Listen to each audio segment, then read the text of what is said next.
wajib ngadirikan Jum'ah mah di hiji lembur bilanganana nurutkeun cekawal jadi 40-an hiji-hijina tinu 40 bisa tahammul Fatihahna rapi teu meunang aya nu selek bisa nahamul teh nanggung jawab ka makmum lantaran rapih Fatihahna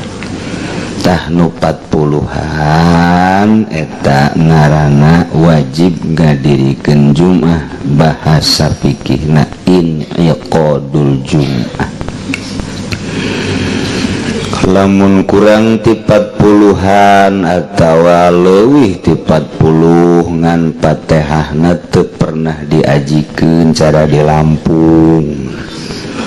waladhdallin sirata jeung sirata teh aku sirata bae nama meureun tadina resep ngadahar soroto itu bisa sodnya nama sin bae eta teu tahap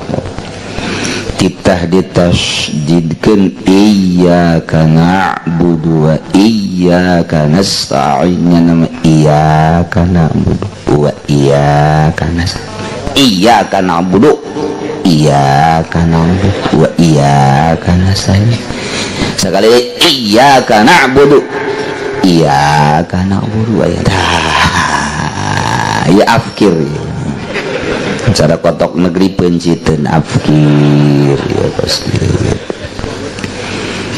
kurang ti 40 atawa leuwih ti 40 cara di lembur urang ngan Fatihahna teu rapih saware Jum'ah bae tetep ngan wajib ngazohoran ihtiyab ngaranna lamun geus aya 40-an rapih Fatihahna ditanyaan hiji-hiji urang lembur dinya sia di mana ngaji Fatihah di Badrus Salam Cisoka sia di mana ngaji Fatihah Badrul Wasi' Serdang sia ngajina di mana ya di Serang di Tubagus Hafiz sia ngajina di Tubagus Kuncung sia ngajina di ditu di Kabai sia ngajina Tubagus di Ustadz Tabrani sia ngajina di mana Jajadian tapi bagus gula mah sakumaha buah daging sama Jajadian ngan baragus iba kabeh ge baragus ye 40-an haram ngazohoran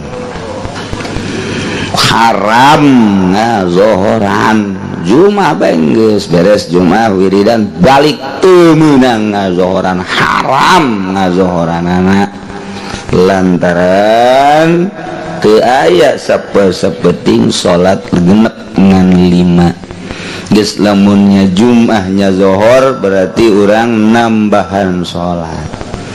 mun geus rapi haram ngazohoran ulah ngazohoran mantak dites saurang-saurang di lembur masing-masing coba barang dek asup ka masjid coba siapa Fatihah heula Fatihah urang dinya asli mun urang Bitung teh urang Bitung Fatihah siapa sia nu ieu alhamdulillah pasti berbes ya kajian gokoban ya dia sebagus alhamdulillahirabbil alamin kajian goko masih Jawa Tengah ya aduh terapi ya terus 40-an orang dinya ndek ngadirikeun Jum'ah 20 bagus 20 teu bagus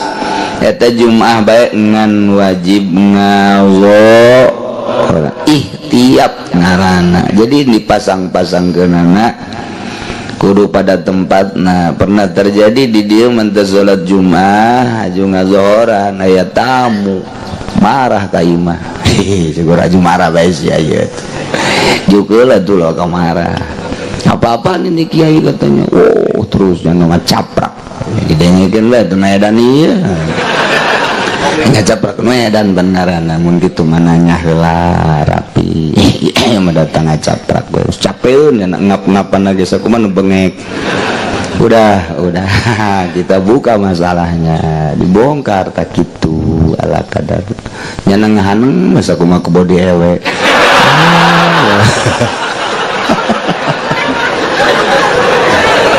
Geus kumaha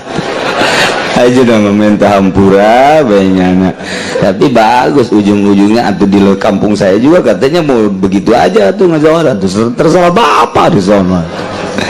Tah kos gitu pernah terjadi kula waktu ngasantren di Banjar itu pas ngalah suluh kayak tempat jauh, kemudian sholat Jum'ah dirinya teh eta sholat Jum'ah na ambalayah jasa terapi haju saetikan terus teu sholat ngazohoran terus ngarobrol jeung urang di jarapi rame ngobrol akhirnya paham tungtungna jadi ngazohoran lalaunan bere paham manan kitu ge can aya nu ngasupan paham secara fikih atawa nu mere ngasupanana nyanana henteu niki mantap jadi pabaliut bae. Alhamdulillah barang kula sababara bulan ngalasuluh deui haju kadinya deui Jumat rapih geus ngazohoran. Kitulah jadi haram ngazohoran lamun memang geus memenuhi syarat mah eta inqadul Jumat. Aya kewajiban Jumat mah asal geus akil balik mukallaf urang mana baik kewajiban Jumat. Urang Jawa caricing di Cilongok teu meunang ngadirikeun Jumat tapi wajib ngalaksanakeun Jumat. Di Cikupa urang Semarang urang Lampung Araraya wajib milu salat Jumat ka urang Cikupa ngadirikeun Jumat na teu meunang. Di kantor Tangerang ti Belaraja ti Sepatan ti Koronjo alaladir dia teu meunang ngadirikeun Jumat di kantor di lapanganna di masjidna lantaran lain urang dinya baralik ka lemburna masing-masing ngan wajib ngalaksanakeun Jumat milu ka urang Tangerang. Itulah geus sababaraha kali tapi teu daek paham bae lantaran ngajinan nundutan di handapeun tangkal Ambon.